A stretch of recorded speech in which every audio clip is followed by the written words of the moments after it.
ரோமர் அதிகாரம் 8:31. தேவன் நம்முடைய பட்சத்தில் இருந்தால் நமக்கு விரோதமாய் இருப்பவன் யார்? நீங்க இருக்கிற இடத்துல உங்களுக்கு விரோதமாக ஜனங்கள் எழும்புறாங்க. நீங்க செய்யாத ஒன்றை நீங்க செய்தீங்கன்னும், நீங்க பேசாத ஒன்றை நீங்க பேசுனீங்கன்னும் உங்களுக்கு விரோதமாய் குற்றம் சாட்டப்படுகிறது. நீங்க அவமானப்படுத்தப்படுகிற வார்த்தைகள் உங்கள் காதுகளில் கேட்குது. அதனால் இனி நான் எப்படி இருப்பேன், என்னை எல்லாரும் தப்பாக தானே பார்ப்பாங்க, தப்பாக தானே பேசுவாங்க, இப்படிப்பட்ட காரியங்கள் உங்கள் இருதயத்தில் ஓடிக்கொண்டிருக்கும்னா கர்த்தர் இன்னைக்கு உங்களுக்கு வாக்கு கொடுக்கிறார். நான் உன் பட்சத்தில் இருக்கிறேன். உனக்கு விரோதமாய் நிற்பவன் யார்? யார் உனக்கு விரோதமாக நிற்பாங்க? பேசுகிறவங்க பேசட்டும், இந்த காரியங்கள் நடக்குதா நடக்கட்டும், நீ அதை குறித்து வரி பண்ணிக்காதேன்னு ஏசப்பா இன்னைக்கு நம்மளோடு பேசி கொண்டிருக்கிறார். ஆமாங்க, கவலைகள், வருத்தங்கள், பாரங்கள், இது எல்லாவற்றையும் ஏசப்பாவுடைய பாதத்தில் இறக்கி வச்சிருங்க. ஏசப்பாவும் இதே வலியை தாங்கினாங்க. அவங்க அந்த பாதையை கடந்து போய் தான் ஜெயம் கொண்டாங்க.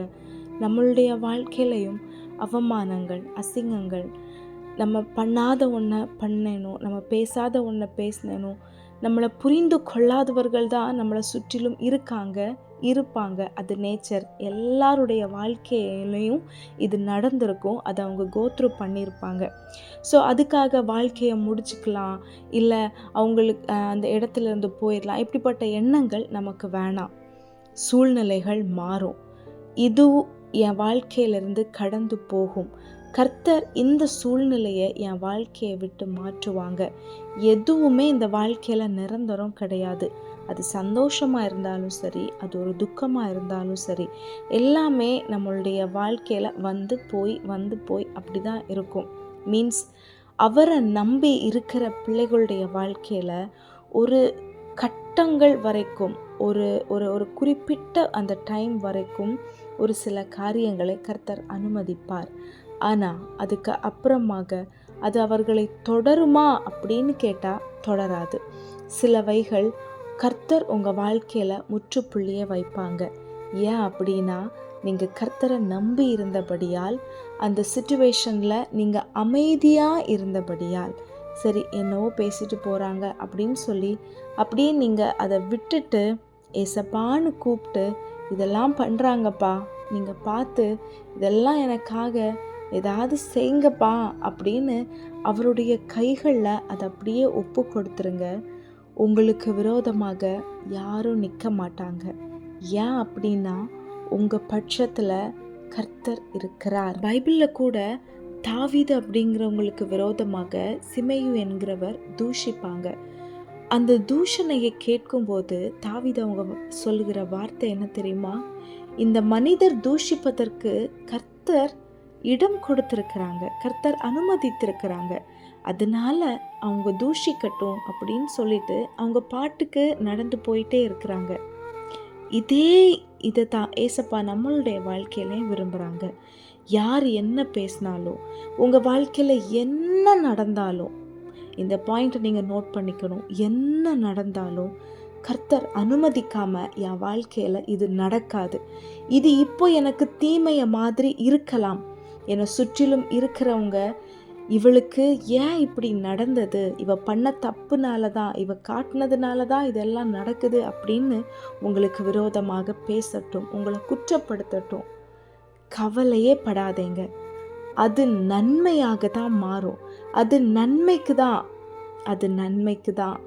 நீங்கள் எதுவும் பண்ணாமல், நீங்களா ஒரு தவறை பண்ணாமல், நீங்களா ஒரு காரியத்தை பண்ணாமல், நீங்கள் கர்த்தருடைய பாதத்தில் அமர்ந்திருந்து அவருடைய சத்தத்துக்கு கீழ்ப்படிந்து சில விஷயங்களை பண்ணியிருப்பீங்க.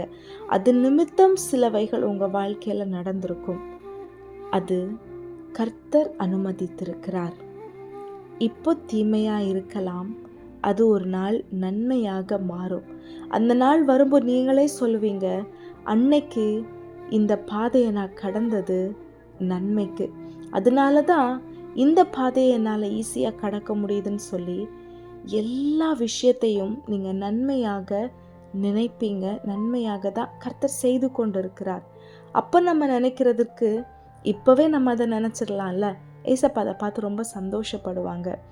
எது நடந்தாலும் சரி, நீங்கள் அனுமதிக்காமல் எதுவும் நடக்கலை ஏசப்பா, எனக்கு தெரியும்.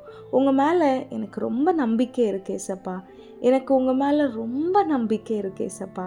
நீங்கள் எனக்கு தீமை செய்ய மாட்டீங்க, எனக்கு தெரியும். என்ன நடந்தாலும் அது நன்மைக்கு ஏதுவாக தான் இருக்கும்னு எனக்கு தெரியும். உங்களை மட்டும்தான் நான் நம்பி இருக்கிறேன். நீங்கள் என் பட்சத்தில் இருக்கிறீங்க அப்படிங்கிறத நான் நம்புகிறேன் ஏசப்பான்னு சொல்லுங்கள். ஏசப்பாவை நம்புகிற அந்த நம்பிக்கையாக இருக்கட்டும், அந்த வார்த்தையாக இருக்கட்டும், ஏசப்பா அதை கேட்கும்போதும் சரி, என் பிள்ளை என் மேலே எவ்வளோ நம்பிக்கை வைத்திருக்கிறான்னு சொல்லி ரொம்ப சந்தோஷப்பட்டு உங்கள் வாழ்க்கையில் பெரிய காரியங்களை ஏசப்பா செய்வாங்கங்க. உண்மை என்ன அப்படின்னா, என் பிள்ளை என்னை நம்பணும், என்னை விசுவாசிக்கணும், நான் அவனுக்காக அவளுக்காக நிற்கிறேன், அவங்க பட்சத்தில் நான் இருக்கிறேன் என்பதை என் பிள்ளை ஃபஸ்ட்டு நம்பணும்னு ஏசப்பா விரும்புகிறாங்க. இதை நம்ம செய்வோமா? ஏசப்பா நான் நம்புகிறேன்ப்பான்னு சொல்லுங்கள். ஏசப்பா உங்களை நான் நம்புகிறேன்ப்பான்னு சொல்லுங்கள். என் வாழ்க்கையில் நடந்தது எல்லாமே நன்மைக்குன்னு சொல்லுங்கள்.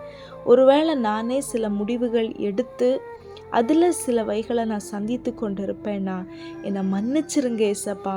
இந்த வாழ்க்கையை எனக்கு மாற்றித்தாங்க, இந்த தீமையை எனக்கு நன்மையாய் மாற்றித்தாங்கன்னு கேளுங்க. கர்த்தர் உங்களுடைய வாழ்க்கையில் நீங்கள் எடுத்த முடிவு நிமித்தம் வந்த அந்த பாவங்களை கர்த்தர் மன்னித்து அந்த தீமையை கர்த்தர் நன்மையாக மாற்றுவார். நீங்கள் ஆச்சரியப்படும்படிக்கான காரியங்கள் உங்கள் வாழ்க்கையில் நடக்க போகுது. இந்த வாழ்க்கை எப்படி மாறினது, இந்த மனிதர் எப்படி மாறினாங்க என்பது எல்லாருக்குமே ஒரு ஆச்சரியக்குறியாக இருக்க போகுது. உங்கள் வாழ்க்கையில் அது நடக்க போகுது. கர்த்தர் என் பட்சத்தில் இருக்கிறார் அப்படின்னு நீங்கள் சொல்லுங்கள். இன்னைக்கு ஃபுல்லாக இந்த வார்த்தையை நம்ம சொல்லிகிட்டே இருக்க போகிறோம். கர்த்தர் என் பட்சத்தில் இருக்கிறார், என் அப்பா என் பட்சத்தில் இருக்கிறார். மனுஷன் எனக்கு விரோதமாக என்ன செய்ய முடியும்? எதுவும் செய்ய முடியாது. உங்களுக்கு விரோதமாக யாராலையும் எதுவும் செய்ய முடியாது. ஏன் அப்படின்னா கர்த்தர் உங்கள் பட்சத்தில் இருக்கிறார். உங்கள் பட்சத்தில் கர்த்தர் இருக்கிறார். அவர் எப்படிப்பட்டவர் தெரியுமா? வானம் அவருடைய சிங்காசனம், பூமி அவருடைய பாதபடி. வானங்களை ஜானளவாய் பிரமிக்கிற தேவன். நம்ம நினைக்கிறத காட்டிலும், நம்மளுடைய எண்ணங்களை காட்டிலும் இயேசு பெரியவர். அவர் பெரிய தேவனாய் இருக்கிறார். அவரை நம்பி இருக்கிற உங்கள் வாழ்க்கையில், அவரை மட்டுமே நம்பி இருக்கிற உங்கள் வாழ்க்கையில் கர்த்தர் பெரிய காரியங்களை செய்வார். இருதயத்தில் கையை வச்சு சொல்லுங்க, கர்த்தர் என் பட்சத்தில் இருக்கிறார். மனுஷன் எனக்கு விரோதமாய் ஒன்றும் செய்ய முடியாது. எனக்கு விரோதமாக யார் நிற்பாங்க? யாரும் நிற்க மாட்டாங்க.